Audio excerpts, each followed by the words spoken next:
Ya en algunas ocasiones hemos hablado sobre este orden de prioridades que Dios ha establecido para el creyente, pero en este momento yo quiero recordárselos brevemente. Y en el orden de prioridades establecido por Dios, todos nosotros debemos tener como prioridad número uno a Dios, ¿ok? Cada uno de nosotros debe tener en su vida diaria a Dios como una prioridad. Dios debe ser lo primero en tu vida. Cuando te levantas, darle gracias a Dios. Al salir de tu trabajo, darle gracias a Dios. Al llegar a tu trabajo, ¿por qué no decirle: Dios, en tu nombre empiezo mi jornada, en tu nombre empiezo este día de trabajo? Amén. Al acercarnos nosotros a Dios, nosotros lo consideramos como lo primero en nuestras vidas. Amén. Al acostarnos, orar y darle gracias por ese día, al leer nuestra Biblia todos los días, al tener nuestro devocional personal, en todas esas acciones que cada uno de nosotros debe realizar, debe estar siempre en primer lugar Dios. ¿Ok? Digan después de mí: Dios mi prioridad. Dios mi prioridad. Ok. En segundo lugar debe estar siempre nuestra familia. Después de Dios viene la familia. ¿Ok? Si hay una buena relación con Dios, desde luego que se verá un reflejo importante en tu familia. Tu familia es prioridad, ¿ok? Después de Dios. Más importante que tu trabajo, incluso más importante que la iglesia, está tu familia. Tu familia en la que Dios te ha puesto. Tus padres, tus hijos, tus hermanos, tus hermanas. Ese es la segunda prioridad establecida por Dios. Y posteriormente, si ya pusimos a Dios en primer lugar y en segundo lugar a nuestra familia, entonces viene todo lo demás. Todo lo demás. En el orden que nosotros deseemos acomodarlo, ya sea iglesia, trabajo, amigos, cualquier otra cosa, después de poner a Dios en primer lugar y después a la familia, viene todo lo demás. Y en este orden de prioridades, familia, debemos ser muy sabios. ¿Por qué? Debemos pedirle la dirección a Dios para que seamos sabios, porque nos podemos desenfocar fácilmente. Dile al que está a tu lado: no te desenfoques. Dile al que está a tu lado: no te desenfoques, por favor. Y si nos desenfocamos, entonces nosotros podemos tener consecuencias. Digan después de mí: consecuencias. A mí luego me avisan algunos hermanos: pastor, ¿sabe qué? No voy a ir a la iglesia. ¿Ok? ¿Por qué? Es que mi familia va a hacer una fiesta y van a estar todos, y es precisamente a la hora del culto. Yo digo: ok, gloria a Dios, la familia es primero, y yo sé que es un momento especial. Pero luego esta misma persona me empieza un poquito a preocupar, porque el siguiente domingo me vuelve a decir: ¿sabe qué, pastor? Que otra vez tengo un compromiso. Es que, ¿qué cree? Que ahora vino mi primo, que no tiene como 2 semanas que no lo veo, y vive en Jutepec, ya sabe que está bien lejos, entonces no voy a poder ir otra vez a la iglesia. ¿Y qué creen? Ya van 2 domingos, y entonces el siguiente domingo lo mismo. ¿Qué cree? Que ahora es con la familia de mi esposa, y ni modo que le lleve la contraria. Ya sabe usted cómo son. Tengo que ir. Entonces fíjense, ya van 3 domingos en los que nos ausentamos de la iglesia. Y entonces a mí ya me empieza a preocupar, porque en el orden de prioridades ya se desordenó un poquito, ¿no? Porque entonces estamos demostrando que ya Dios no está siendo nuestra prioridad. ¿Sí se dan cuenta? Sí, más o menos me estoy dando a entender. ¿Me explico? Gloria a Dios. Esto se trata de sabiduría. Esto se trata de orden de prioridades, y desde luego de pedirle a Dios dirección para que no nos desenfoquemos. ¿Por qué? Porque nos podemos desenfocar fácilmente, y si nos desenfocamos, entonces podemos tener consecuencias personales. Bien, pero decíamos que la serie del mes de noviembre es hogar. Vuelvan a decir después de mí: hogar, hogar, amén. Y uno de los intereses más importantes por los que queremos desarrollar el tema hogar durante el mes de noviembre es para cuidar una de las prioridades que Dios ha establecido para el ser humano, lo cual es la familia. Diga después de mí, la familia. ¿Y saben por qué es importante para nosotros recordar sobre lo importante que es la familia? Por una sencilla razón. Dios ha diseñado a la familia como un lugar de descanso, ¿ok? Como un lugar para encontrar paz, como un lugar donde encontrar relajación. Yo tuve muchos malos momentos cuando trabajaba de maestro con otros maestros que eran bien grilleros, como se dice, que les encantaba la política, que me acusaban de haber hecho cosas que yo no hice, o a veces alumnos que eran muy traviesos, por así decirlo. Entonces eran días pesados. Yo no le anhelaba otra cosa que llegar a descansar a mi casa, a mi hogar. ¿Cuántos sienten esa necesidad después de un día largo de por fin estar en casa? ¿Quién dice yo? Estar en casa. Estar en casa es un lugar establecido por Dios para nuestro descanso. De hecho, la palabra hogar viene de una palabra que se traduce como focaris. Focaris, así como foco, pero focaris. De ahí viene la etimología de la palabra hogar. ¿Y saben lo que significa focaris? Significa fuego. De ahí viene la palabra hogar, hoguera. ¿Y saben por qué? Porque es ahí, en el hogar, en la casa, en la familia, donde encontramos ese calor que necesitamos, donde encontramos ese abrazo especial que tanto necesitamos. Amén. ¿Cuántos dan gloria a Dios? Pero ¿qué creen? La Biblia nos habla de un personaje que olvidó que la familia era prioridad.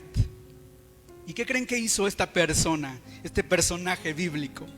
Puso antes otras cosas que él consideró como prioridad. Y no me van a creer quién es, porque siempre hablamos de este personaje exaltando sus éxitos y sus logros, pero pocas veces hablamos de los fracasos de este hombre. El personaje del que vamos a hablar hoy es el famoso Matagigantes, el rey, el salmista, el hombre que andaba conforme al corazón de Jehová. ¿Quién es? Así es, David. Bueno, pues la Biblia nos habla de que este gran David terminó sus últimos días solo. Digan después de mí, solo. David terminó los últimos días de su vida solo. ¿Perdió una batalla? No. ¿Hubo una gran peste en Israel? Tampoco. Este hombre, el gran David, el gran rey David, tuvo un problema familiar. Segundo libro de Samuel, capítulo 15, versículo 30.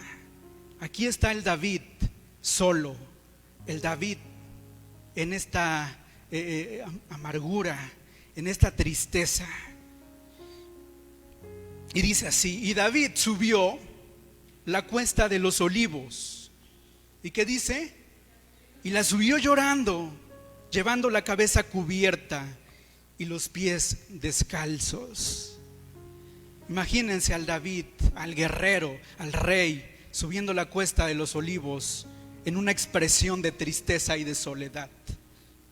Y si nosotros le hiciéramos una pregunta al rey David, mientras él sube la cuesta, mientras él sube la montaña, el monte de los olivos, si hay una pregunta que nosotros le hiciéramos al rey David, que le hiciese sentir peor de lo que ya se siente, si le hiciese sonrojar, hacer una mueca de tristeza o de dolor, sería la siguiente pregunta. Sería la pregunta de: David, ¿cómo están tus hijos? Si nosotros le hubiéramos preguntado esta pregunta a David, mientras él va subiendo el monte de los olivos, huyendo de la ciudad que él mismo fundó, seguramente se pondría pálido.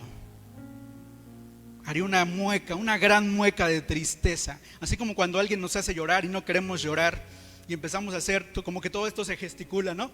Y empezamos así a resistirnos para no llorar. Bueno, eso está pasando con David. Y es que han pasado 14 años desde que codició a la mujer de uno de sus soldados, que se llamaba Betsabé. Han pasado 13 años desde que el profeta Natán le dijo a David que había pecado contra Jehová y que la espada nunca se iba a apartar de su familia. No solo eso, hay una terrible situación familiar que pasó en la familia de David y sucedió una violación. David tuvo muchas esposas y muchos hijos, y con una de estas esposas tuvo un hijo que se llamó Amón. Digan después de mí, Amón. Y este hombre, ¿qué creen que pasó con él? Amón se enamoró de una de las hijas de David, que no era de su mamá, pero era de otra esposa de David. Y dice la Biblia que esta mujer, no era mujer, era una adolescente de unos 13, 14 años. Tenía una belleza sorprendente, dice la Biblia. Era muy, muy bella, extraordinariamente bella, seguramente era sonorense. Esta mujer, que era demasiado bella, en algún momento se cruzó con Amón.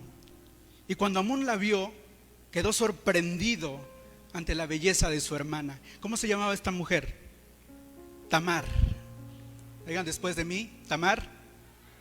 Y Tamar era muy bella.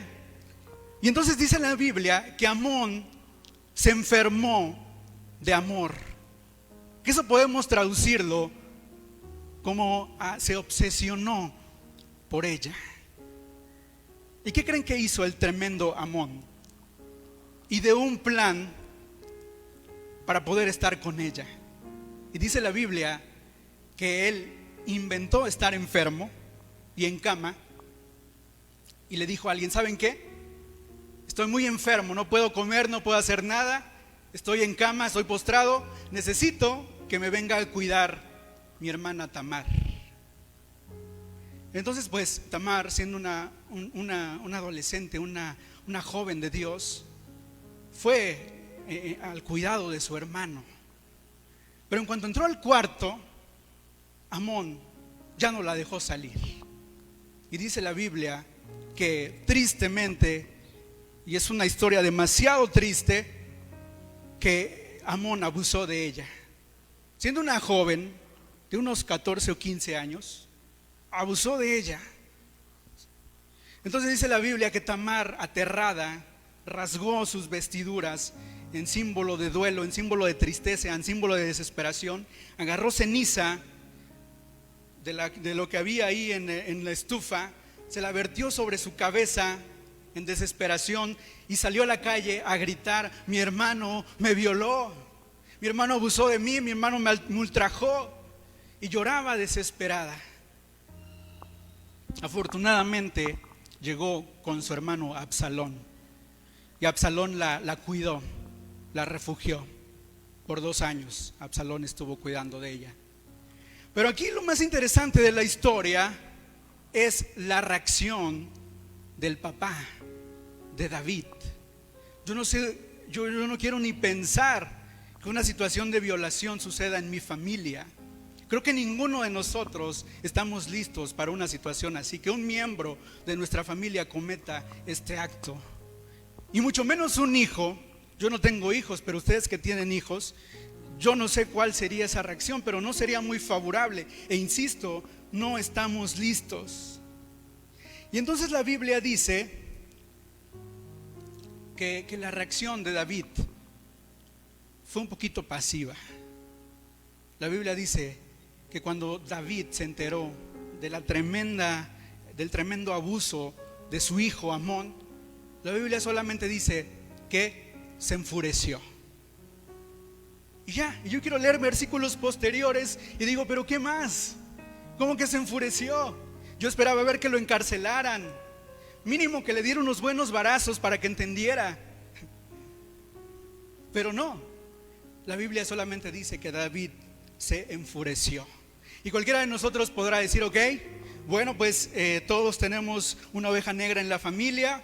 En el caso de David, Amón, él era la clásica oveja negra de la familia. Entonces pues, ok, que lo discipline, pero pues sus otros hijos han de ser mejores. Pues ¿qué creen? Que no, porque ninguno de los hijos de David tenía una situación favorable. Hay una parte en la Biblia que nos habla de Adonías. Adonías era otro hijo de David. Y Adonías organizó un golpe de estado para quitarle el trono a su papá. Y juntó un gran ejército e intentó quitarle el trono a su padre. ¿Y saben lo que hizo David? En primer libro de Reyes, capítulo 1, versículo 6. Dice que, primer libro de Reyes, capítulo 1, versículo 6. Dice que David nunca le dijo nada, no lo contrarió, ni le pidió cuentas de lo que hacía. David tenía problemas con el resto de sus hijos, con todos sus hijos. Pero a mí me está dando una luz de que David era un papá parecido a los papás de nuestra generación, a los papás millennials. Yo también soy millennial, ¿no? Pero que los papás de esta generación dicen, no, es que no quiero retar a mi hijo, se vaya a enojar. Es que si le digo algo a mi bebé, se vaya a traumar y vaya a afectar su seguridad para enfrentar la vida. Me recuerda mucho a los niños que son muy traviesos y están en una casa ajena y están agarrando las figuras de porcelana de la abuelita, están agarrando sus cosas, sus perfumes, y ya derramaron uno, y de repente están jalando la cortina y ya están quitándola del cortinero, y la mamá nada más le dice, ya hijo, cálmate bebé, ya que me voy a enojar, ya no va a haber para ti televisión, bebé. Y ahí lo dejan. O luego le dicen, te voy a dejar con la señora, aquí te vas a quedar. Y el niño sigue en su relajo. Y la mamá sentadita ahí tomando té, café con la de la casa, mientras su hijo está haciendo desastre. Tengo la impresión de que así era David como papá. No pudo enfrentar, no pudo decirles nada, no pudo disciplinar ni a Amón ni a, ¿cómo se llama el segundo? A ver, Adonías, así es. Por otro lado hay otros papás, ustedes no me van a dejar mentir, yo sé que esto no sucede aquí, yo lo vi como dice el dicho, no aquí en la iglesia.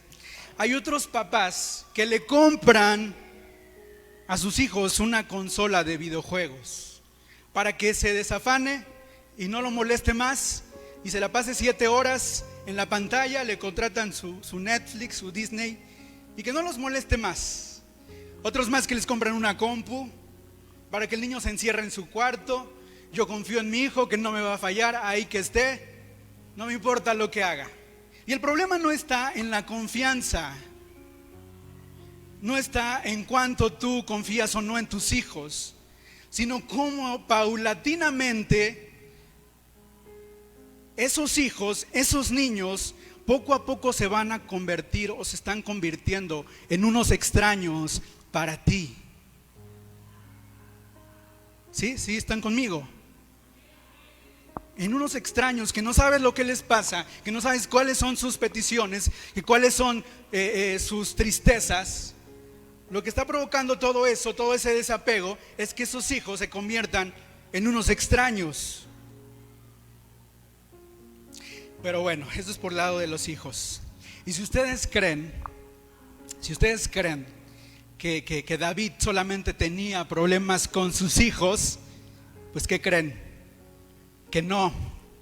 Porque hay una segunda pregunta que nosotros podemos hacerle a David, al rey David que está subiendo el monte de los olivos. Y la segunda pregunta que nosotros podemos hacerle a David es: David, ¿cómo está tu esposa? Y esa es una segunda pregunta que va a molestar un poco a David, que le va a hacerse sentir triste.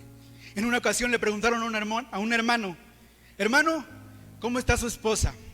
Y él respondió, ¿cuál? Bueno, pues la respuesta de David era lo mismo. Cuando le preguntaron, ¿cómo está tu esposa? Él respondió, ¿cuál? Y yo quiero que me pongan un diagrama que está al final, para que nosotros veamos todas las esposas que tenía David. Voy a poner los lentes porque esto es muy interesante. La primera esposa que aparece ahí es Mical, la hija de Saúl, ¿se acuerdan? Vayan contando, una. La segunda esposa era Ahinoam. ¿Cuántas vamos? Después Abigail, que era viuda de Nabal. 3, muy bien. Después Macat, que es la mamá de Absalón y de Tamar. Después Jaquit. Después Abital, Egla y Betsabé. ¿Cuántas son? Son 8 esposas. Fíjense, ni siquiera le alcanzaban los 7 días de la semana para atender cada día a una de ellas. Tenía que haber un rol y una siempre quedaba volando. Y no me vayan a decir como una vez un estudiante me dijo en el Instituto de Oaxaca, gracias a Dios muy lejos, un hermano en el Instituto de Oaxaca, espero que no sea pastor, no me acuerdo, voy a preguntar, ya me entró la duda si era pastor.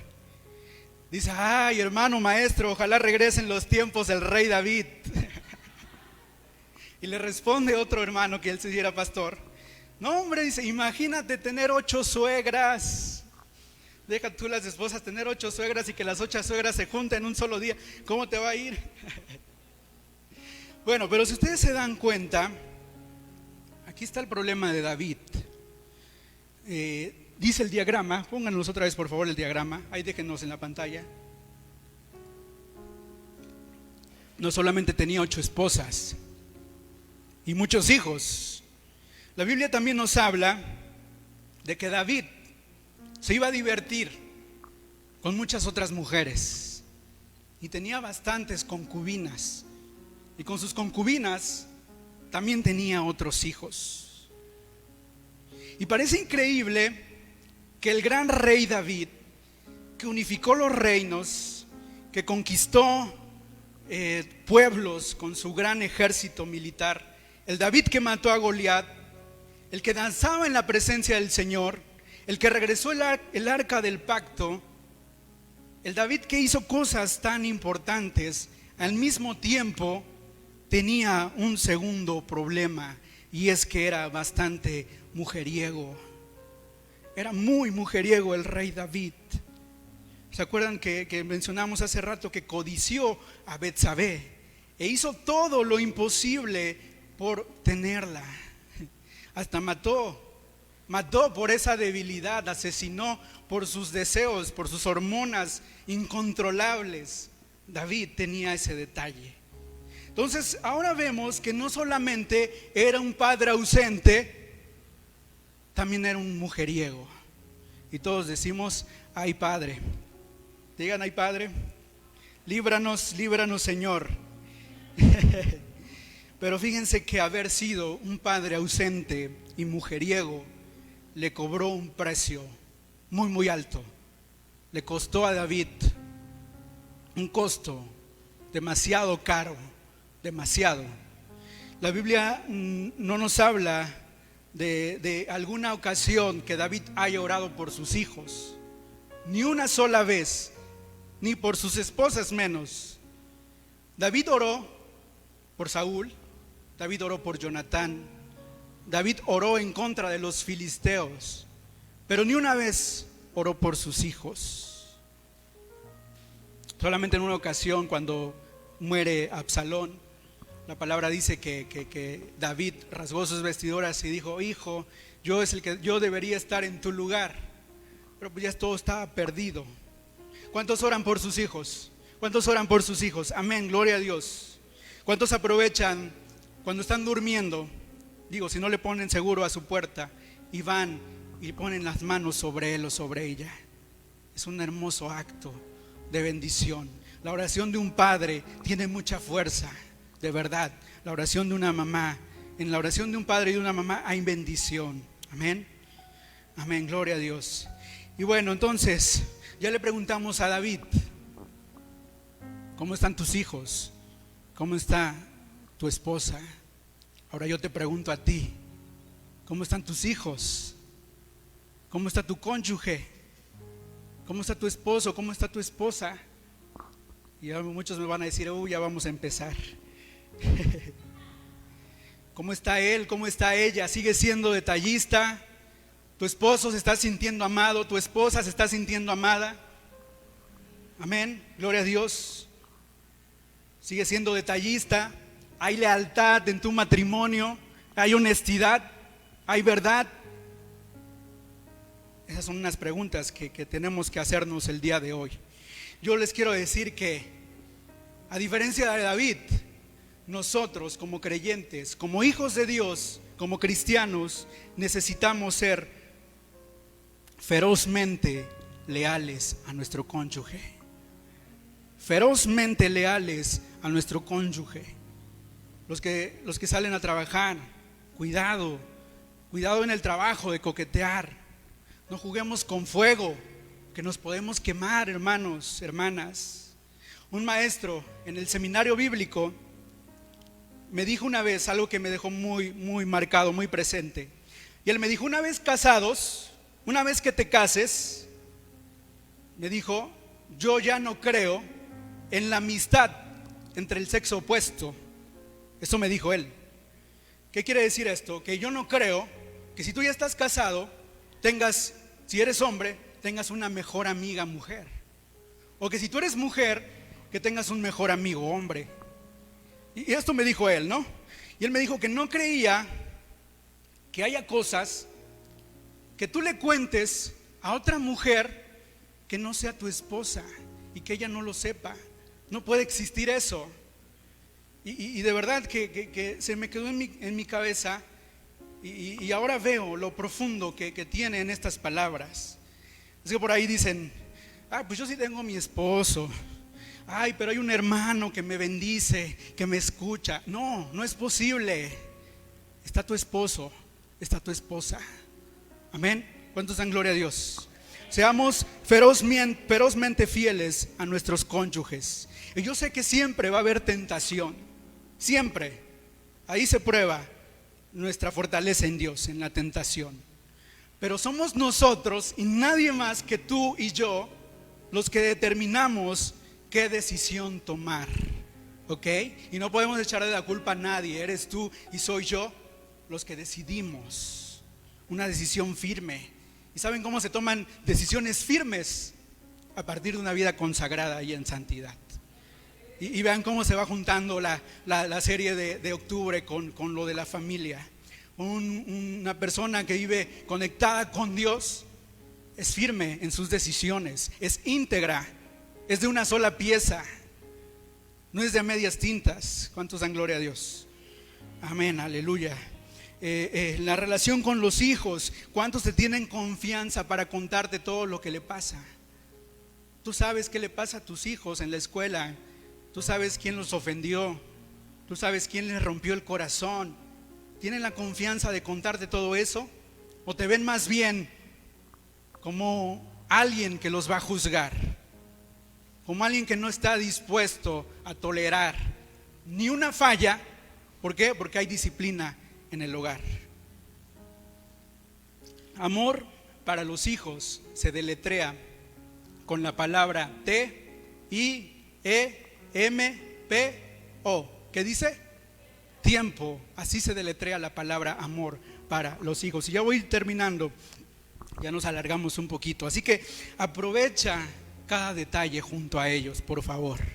Están creciendo.